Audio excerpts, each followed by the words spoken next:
Thanks, Andrew, and I want to thank our hosts for inviting me as well. And big picture, to answer your question directly, how have we, as the entire humanitarian sector, done in Haiti during the first year and primarily focused on relief?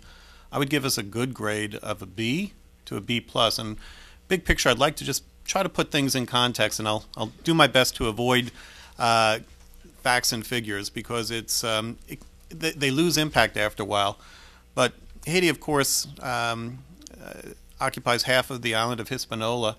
And when the quake struck and 1.5 million people were put out in the streets, we had no way of getting relief items in through boats. The port was destroyed. It took a few weeks just to get one of the two piers in Port-au-Prince operational, and the U.S. military did a wonderful job in bringing that online.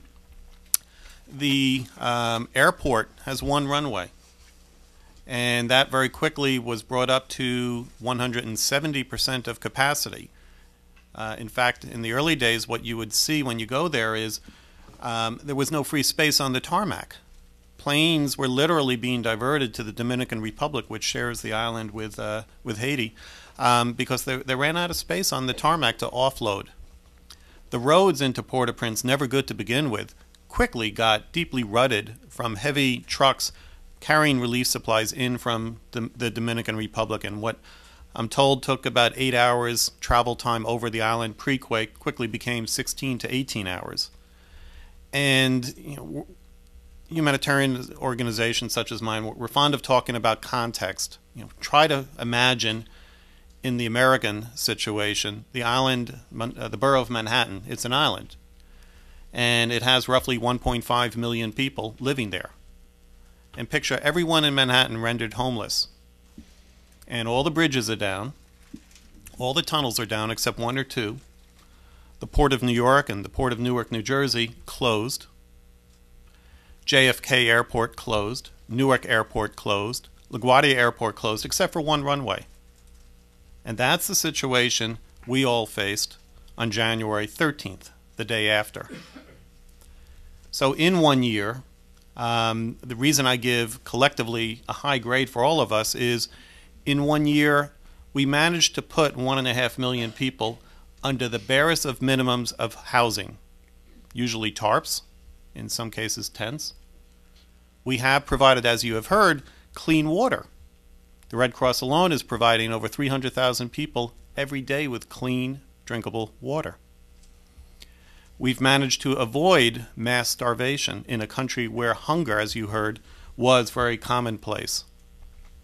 We've managed to avoid, and I'm going to be careful how I choose my words, mass outbreaks of disease as a result of the earthquake.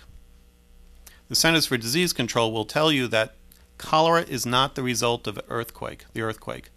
Cholera is the result of years of inadequate investment in sanitation and water. A number of organizations, the United Nations Foundation, the Red Cross, UNICEF, in the early days launched a vaccination campaign that vaccinated approximately 1 million men, women, and children against the sort of diseases you would expect to see when you have a disaster and people living in very close quarters, measles, for example. And we've not seen those outbreaks of disease. So in many ways, the success is what you haven't seen. You haven't seen starvation. You haven't seen mass disease outbreaks as a result of the earthquake. You haven't seen mass civil disobedience as a result of the inadequate provision of assistance. You've seen civil disobedience for political reasons. So success, unfortunately, you sometimes have to measure in what you don't see.